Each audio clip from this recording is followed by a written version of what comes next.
नंद लाला भजो मुरली मनोहर। नंद लाला भजो गिरिधर गोविंद गोपाला। भज गिरिधर गोविंद गोपाल। भजो मुरली मनोहर। नंद लाला भजो मुरली मनोहर। नंद लाला भज गिरिधर गोविंद गोपाला। भज गिरिधर गोविंद गोपाला। भजो मुरली मनोहर। नंद लाला भजो मुरली मनोहर। नंद लाला भजो गिरिधर गोविंद गोपाला। भजो गिरिधर गोविंद गोपाला। बोलिए वृंदावन बिहारी लाल की जय जय श्री राधे। जय जय श्री राधे। सभी भक्तों को आज गुरु पूर्णिमा की हार्दिक शुभकामनाएं। आप सबको ये व्यास पूर्णिमा के नाम से भी प्रसिद्ध है और गुरु पूर्णिमा के नाम से भी है। मैं आप सबको शुभकामनाएं देता हूँ। आप सबके गुरुओं को नतमस्तक होकर के निवेदन करता हूँ, सब अपने गुरु का ध्यान करते हुए आज के सत्संग को हृदयंगम करने का प्रयत्न कीजिएगा। जो चर्चा मैं आपके साथ करने जा रहा हूँ, वैसे तो हर वर्ष ही हम आपके साथ गुरु पूर्णिमा पर कुछ न कुछ चर्चा करते हैं। आज भी एक नवीन चर्चा करेंगे। सर्वश्रेष्ठ गुरु पूर्णिमा की तिथि कौन सी है? ये वर्ष में आने वाली पूर्णिमा नहीं। आप और हम लोग समझते हैं आषाढ़ मास की पूर्णिमा को गुरु पूर्णिमा का पर्व मनाया जाता है, लेकिन नहीं। मैं आपसे निवेदन करना चाहूँगा कि गुरु पूर्णिमा की तिथि कौन सी, जिस क्षण, एक एक शब्द पे ध्यान दीजिएगा, जिस क्षण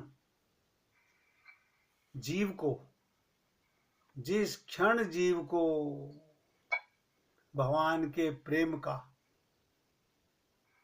एहसास होने लगे, जिस क्षण आपके हृदय में होश आ जाए, जो सदगुरु के द्वारा दिखाया गया मार्ग हमें समझ आ जाए, जिस आवरण में वो जी रहा है वो अंधकार सदा के लिए मिट जाए। आप और हम लोग शरीर मान के जी रहे हैं, ये शरीर का आवरण सदा के लिए मिट जाना चाहिए। जो आप और हम लोग शरीर मानकर अंधकार की ओर जा रहे हैं, अंधकार जिसमें परमात्मा अनंत काल तक ये जीव फंसा हुआ है। शरीर मानकर कभी किसी को भगवत प्राप्ति नहीं हुई। इसलिए मैं आपसे निवेदन करता हूँ कि भगवत प्राप्ति का सबसे सरल क्षण कौन सा है? जिस क्षण आपको आत्मज्ञान हो जाए, वही दिन समझिएगा गुरु पूर्णिमा का दिन है। यूं तो आषाढ़ मास की पूर्णिमा आपके और हमारे जीवन में अनंत बार आई है, लेकिन उस पूर्णिमा का क्या लाभ जिस पूर्णिमा के अंदर आपको और हमको अपने आत्म का ही ज्ञान ना हो। इसलिए निवेदन करता हूँ, अगर बुद्धि से ये 84 लाख योनियों का भ्रम मिट जाए, ये योनियों का चक्र चलता जाता है, शरीर मानकर कोई इस कुचक्र से बाहर नहीं निकल सका। आत्मज्ञान ही परम तत्व है। जब शरीर से पाया जा सकता होता तो शरीर को छोड़कर क्यों नहीं जाना पड़ता। आप सोचिएगा, हम आपसे रोज निवेदन करते हैं, हे पुण्य आत्माओं, आप शरीर नहीं हैं। ये शरीर का भ्रम हमें संसार की ओर ले जाता है, आत्मज्ञान हमें परमात्मा की ओर ले जाता है। अक्सर लोग अपने गुरु से जब उनके शरणागत होते हैं, उनसे दीक्षा लेते हैं। मैंने पहले भी आप लोगों से निवेदन किया था कि दीक्षा किसे कहते हैं। बहुत ध्यान से सुनिएगा और हृदय में उतारने का प्रयत्न कीजिएगा कि दीक्षा किसे कहते हैं। क्या आप और हम लोग जिसे दीक्षा समझते हैं वो दीक्षा है? अगर वो नहीं तो फिर दीक्षा क्या है? फिर दीक्षा क्या है, ध्यान से समझिएगा। दीयते गुरुणा, क्या मतलब? इक्षते शिष्येण, यानी गुरु के अनुग्रह, गुरु की कृपा और शिष्य की श्रद्धा का मिलन। गुरु की कृपा का और शिष्य की श्रद्धा का मिलन, विश्वास का मिलन। जब तक हमें अपने गुरु के प्रति पूर्ण विश्वास नहीं है, तब तक केवल धोखा ही धोखा है, उससे कुछ नहीं होने वाला। इसलिए मैं आप सभी से निवेदन करता हूँ, अगर आप अपना कल्याण करना चाहते हैं तो उसका तरीका क्या है? स्वयं को अपने गुरु के मन बुद्धि का सरेंडर जब तक हम नहीं करेंगे, तब तक हमारे को भगवत प्राप्ति नहीं हो पा रही। क्या कारण है? कोई तो कारण रहा होगा, लेकिन हमने कभी समझने का प्रयत्न नहीं किया, कभी समझने का प्रयत्न नहीं किया। गुरु की कृपा और शिष्य की श्रद्धा दोनों का मिलन, इसे शरणागति और इसे दीक्षा कहते हैं। अनुग्रह और श्रद्धा, यानी कृपा और श्रद्धा के विवाह का महोत्सव। आप सोचिएगा, जैसे शरीर से शरीर का विवाह होता है, उस संसार में आप सब लोगों को बहुत तजुर्बा है, लेकिन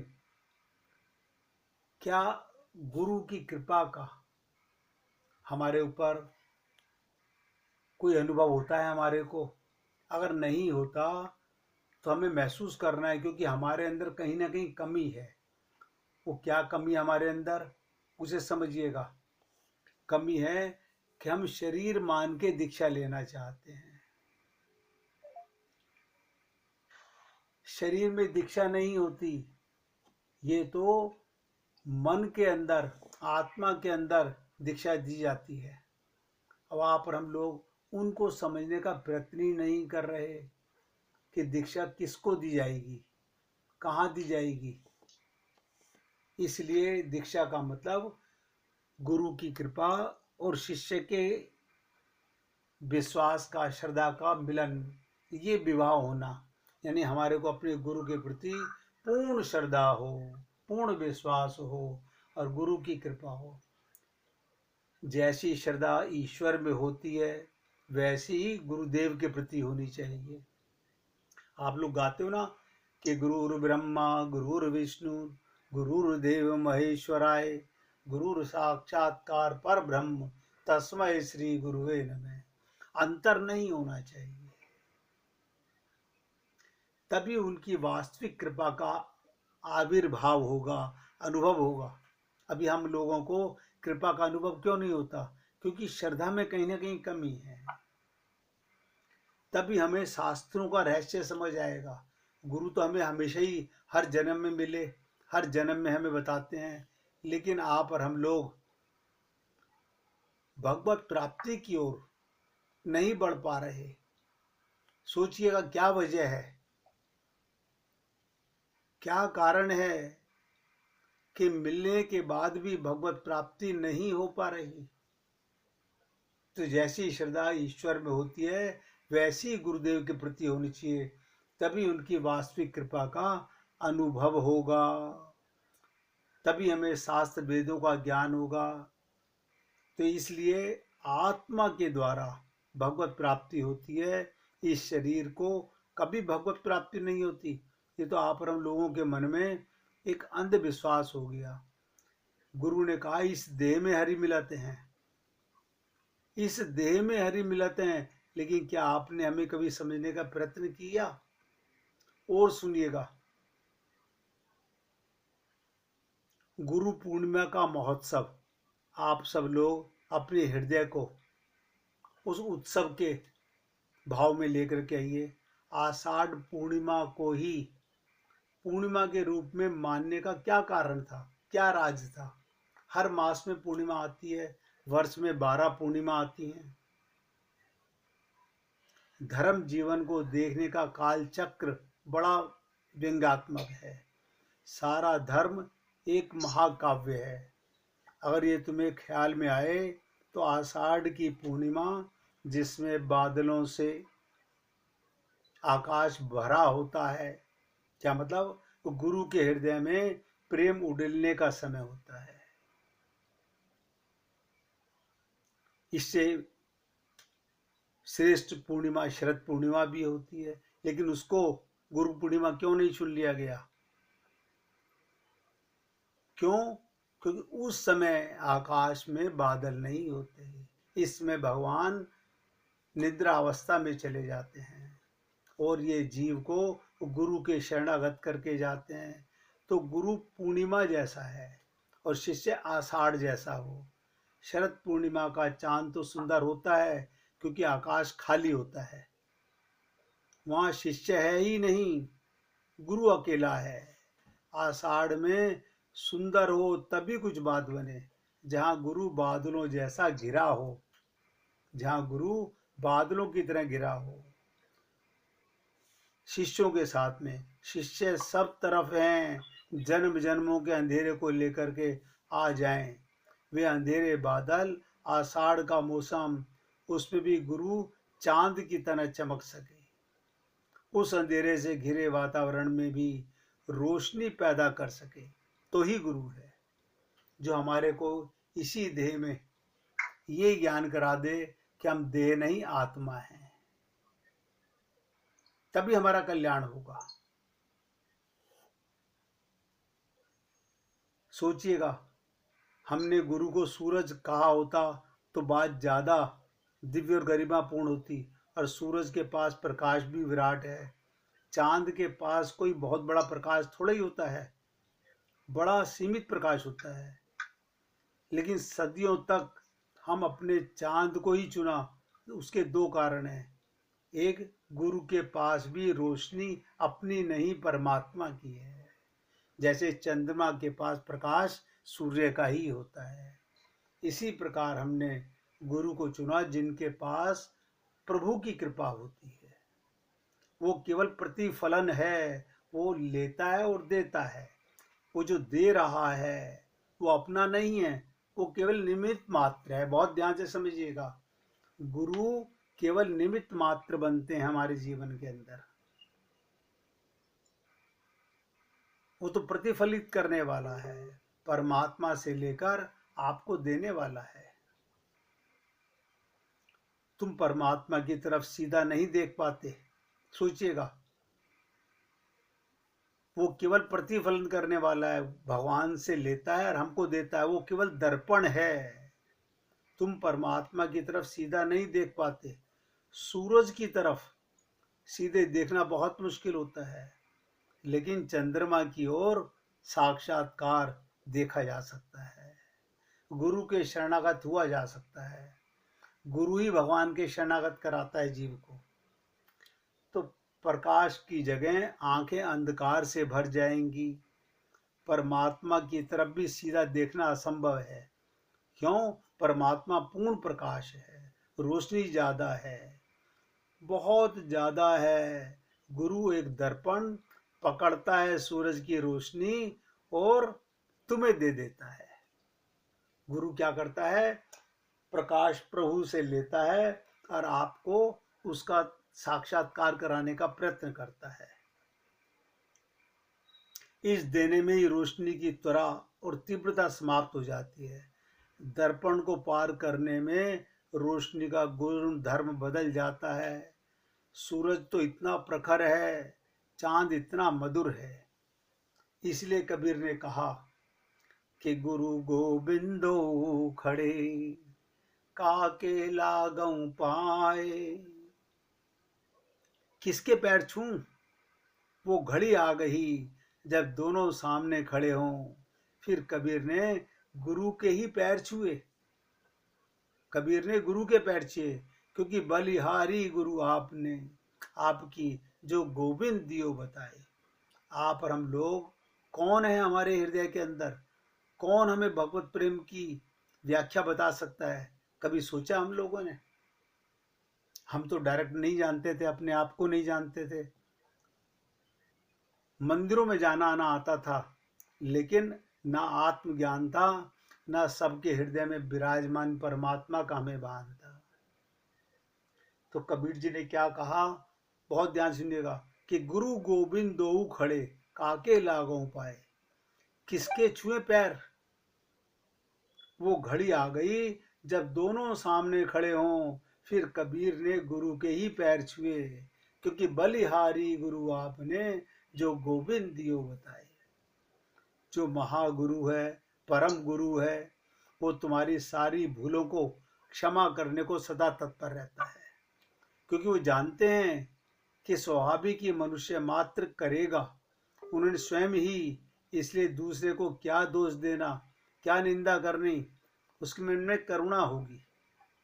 गुरु चांद है, पूर्णिमा का चांद, और तुम कितने ही अंधेरी रात हो, फिर कितने ही दूर हो, कोई अंतर नहीं पड़ता। तुम उसी यात्रा पथ पर जहां गुरु कभी रहा है। गुरु भी किसी न किसी समय आप ही की तरह अपने गुरु की शरणागति में होता है। इसलिए गुरु पूर्णिमा के पावन अवसर पर सभी भगवत प्रेमियों को, आप सभी पुण्य आत्माओं को मैं फिर ये निवेदन करता हूँ कि जिस प्रकार सूर्य को डायरेक्ट देखा नहीं जा सकता, प्रभु प्रेम का डायरेक्ट प्रकाश ग्रहण नहीं किया जा सकता, तो गुरु चंद्रमा बन करके आता है और हमारे जीवन में भगवत प्रेम का प्रेमानंद लुटाने का प्रयत्न करता है। तो आप और हम लोगों को सदा ध्यान रखना है कि गुरु से ही हमारा काम बनता है। गुरु ही हमारे लिए प्रकाश का द्योतक बनता है। आप और हम सब लोग कहते हैं ना, यश्च देवे परा भक्तिर यथा देवे तथा गुरौ तस्थैव तथैव कार्ते प्रकाशते महात्मने। जैसी भक्ति भगवान की हो, वैसी ही भक्ति गुरु की होनी चाहिए। यानी बहुत से लोग, किसी ने एक प्रश्न पूछा था, इस संप्रदाय का अर्थ क्या होता है? अब क्योंकि गुरु दीक्षा की बात चल रही है, गुरु पूर्णिमा की बात चल रही है, लगे हाथ संप्रदाय का अर्थ भी जान लीजिए। सम्यक प्रदान से बना अत्यंत पवित्र शब्द है संप्रदाय। इसे कहते हैं संप्रदान। संप्रदाय का अर्थ होता है संप्रदान। सम्यक प्रदान से बना अत्यंत पवित्र शब्द है।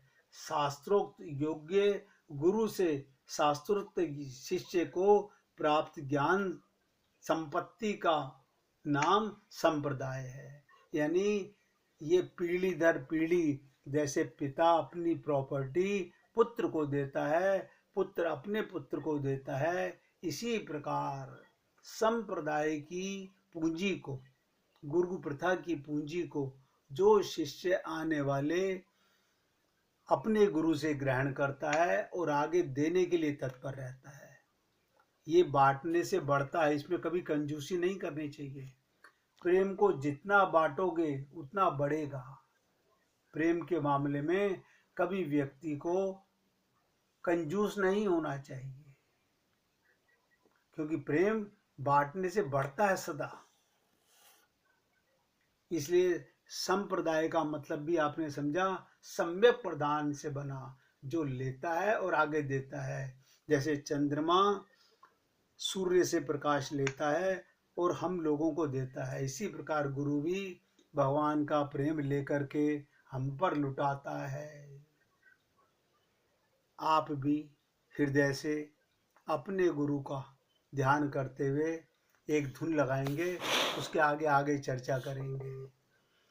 परम गुरु जय जय राम, परम गुरु जय जय राम, जय जय राम,